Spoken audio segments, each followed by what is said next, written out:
नमस्कार दोस्तों, आज हम पढ़ेंगे दो इम्पोर्टेंट कंजक्शन अदरवाइज और हाउ और सीखेंगे कि अदरवाइज से वाक्य कैसे जोड़े जाते हैं और हाउ से वाक्य कैसे जोड़े जाते हैं। और अंत में एक इम्पोर्टेंट एक्सरसाइज करेंगे। जो एक्सरसाइज इस प्रकार से होगी और इसका प्रत्येक वाक्य परीक्षा में पूछा गया वाक्य है। वैसे एक्सरसाइज ज्यादा बड़ी नहीं है, लेकिन फिर भी आप ध्यान से समझना, क्योंकि परीक्षा में इसी प्रकार के वाक्य पूछे जाएंगे। तो देखिए, सबसे पहली चीज तो क्या है कि हम अदरवाइज का प्रयोग पढ़ेंगे। उससे पहले आप पे और का प्रयोग आना चाहिए, क्योंकि और का प्रयोग यदि जिनने पढ़ा है उनके लिए अदरवाइज बहुत सरल होगा। क्योंकि अदरवाइज की बात करें तो अदरवाइज का हिंदी मीनिंग अन्यथा होता है और इसका प्रयोग हम बिल्कुल और के समान करते हैं। जैसे हमने आपको बताया था कि जब और का प्रयोग करवाया था तो नेगेटिव कंडीशन को बताने में भी हम और का प्रयोग करते थे। जैसे हमने कहा था कठिन परिश्रम कीजिए अन्यथा आप फेल हो जाएंगे, तो उन वाक्यों को हमने और से जोड़ा था। यहां भी बिल्कुल सेम टू सेम वैसे ही वाक्य मिलेंगे। आप और का प्रयोग जहां पे कर रहे थे वहीं पे आपको अदरवाइज का प्रयोग करना होगा। तो अदरवाइज में बिल्कुल भी समस्या नहीं आपको जाएगी। इसके बाद अगला जो कंजक्शन होगा वो होगा हाउ, और हाउ का हिंदी मीनिंग होता है कैसे। और जब हम किसी वाक्य में बताते हैं कि ये काम कैसे करना है, उसके तरीके की बात करते हैं, विधि की बात करते हैं, तो उन वाक्यों को हम हाउ से जोड़ सकते हैं। जैसे हम सीधे एक्सरसाइज पे आ जाएं तो देखिए, वाक्य है एक्सरसाइज का पहला वाक्य, Rajesh does not know, Rajesh नहीं जानता है, ही कैन सॉल्व प्रॉब्लम्स, कि वह जो है समस्या सॉल्व कर सकता है। कैसे सॉल्व करना है उसे ये नहीं है पता। कहा गया है combine the sentences using with how, मतलब हाउ के साथ उपयोग करते हुए हमें वाक्यों को जोड़ना है।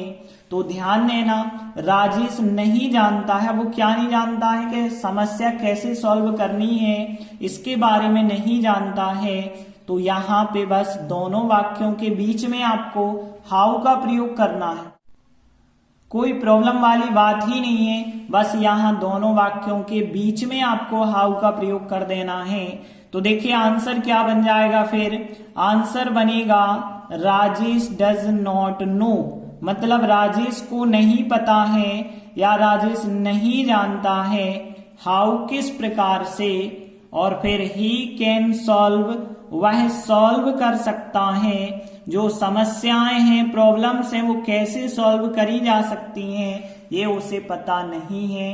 तो इस प्रकार से हाउ से यदि वाक्य आ जाए तो आपको कुछ नहीं करना, दोनों वाक्यों के बीच में हाउ जोड़ देना है और कोई समस्या नहीं जाएगी हाउ के साथ। अगला वाक्य देखिए, रन फास्ट। दूसरा वाक्य, you will loss the race.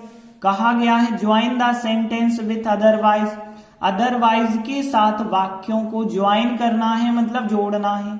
Otherwise का एक ही मीनिंग होता है अन्यथा, और ये नेगेटिव कंडीशन बताता है कि ये काम करिए अन्यथा ऐसा हो जाएगा। जैसे देखिए, रन फास्ट तेज दौड़ो, यदि आप तेज नहीं दौड़ते तो क्या परिणाम होगा, you will loss the race, तुम रेस हार जाओगे, तुम रेस गवा दोगे।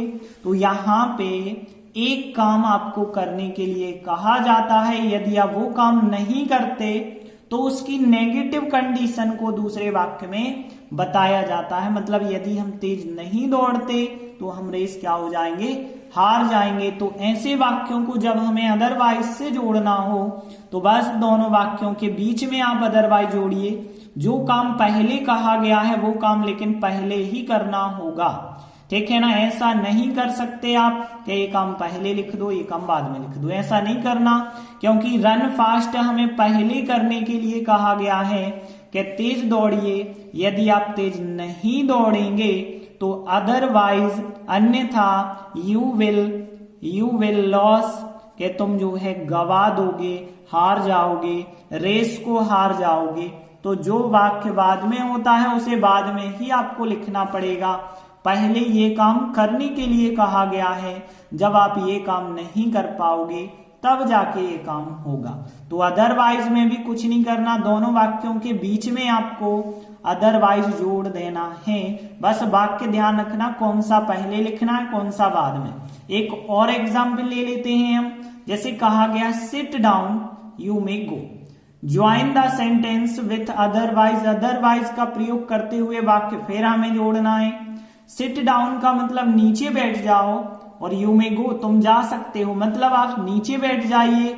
यदि आप नीचे नहीं बैठते हैं तो कह दिया गया कि तुम जा सकते हो, मतलब ये काम हमें पहले ही करना होगा। तो सिट डाउन जो है पहले ही हमें लिखना पड़ेगा और इसके बाद हम कहेंगे अदरवाइज अन्यथा। और फिर यदि आप ऐसा नहीं करते हो तो हमने कह दिया यू मे गो तुम जा सकते हो, यू मे गो। ठीक है, ध्यान रखना क्योंकि कभी कभी ऐसा भी होता है कि ये वाक्य आगे दे दें ये वाक्य पीछे दे दें, तो वाक्यों का क्रम वो बदल के देंगे। तो ध्यान रखना उस स्थिति में जो क्रिया आपको पहले करने के लिए कहा जाए वो क्रिया आप पहले लिखेंगे, फिर अदरवाइज, फिर जो क्रिया बाद में करनी होती है वो क्रिया हम बाद में लिखते हैं। जैसे देखिए अगला एग्जाम्पल देखिए, यहाँ पे है he will be punished, he should come in time, कहा गया है कंबाइन विथ अदरवाइज, के अदरवाइज के साथ वाक्य को जोड़िए। कंबाइन करना मतलब जोड़ना। ही विल बी पनिश्ड का मतलब उसे दंडित किया जाएगा, he should come in time उसे सही समय पर आना चाहिए। तो यहाँ पे देखिए दंडित किया जाएगा, सही समय पे आना चाहिए। तो यहाँ पे यदि हम देखें तो ये वाला वाक्य जो है पहले दिया गया है, ये वाक्य बाद में दिया गया है। तो यहाँ पे पहले कौन सा काम करने के लिए कहा गया है, पहले कहा गया है कि भैया समय पे आइए, समय पे यदि आप नहीं आते हैं तो दंडित करे जाएंगे आप। तो मतलब ये वाली बात तो पहले आपको करनी पड़ेगी ना, तो ये क्रिया हम पहले लिखेंगे फिर अदरवाइज लगा के ये वाली क्रिया बाद में होगी। तो ध्यान देना पहले यहाँ पे लिखा जाएगा कि ही शुड कम, उससे आना चाहिए, इन टाइम समय पर आना चाहिए। ठीक है, इन टाइम का मतलब सही समय पर, तो उसे सही समय पे आना चाहिए। अदरवाइज अन्यथा, अदरवाइज मतलब हो गया अन्यथा, और फिर उसे दंडित किया जाएगा, ही विल बी पनिश्ड, इसे हम बाद में लिखेंगे कि उसे दंडित किया जाएगा, क्योंकि पहले जो काम कहा गया है वो काम हमें पहले लिखना पड़ेगा कि उसे सही समय पे आना चाहिए, ये काम उसे पहले करना है। यदि वो ये काम नहीं करता तो बाद में उसे दंडित किया जाएगा। तो बस ध्यान रखना जो काम पहले होता है उसे आप पहले लिखिए, फिर अदरवाइज लगा के जो काम बाद में होता है उसे आप बाद में लिख दीजिए। तो इस प्रकार से आज हमने सीखा हाउ से वाक्य कैसे जोड़ना है और अदरवाइज से वाक्य कैसे जोड़ना है।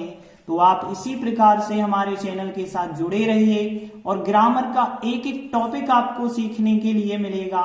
धन्यवाद।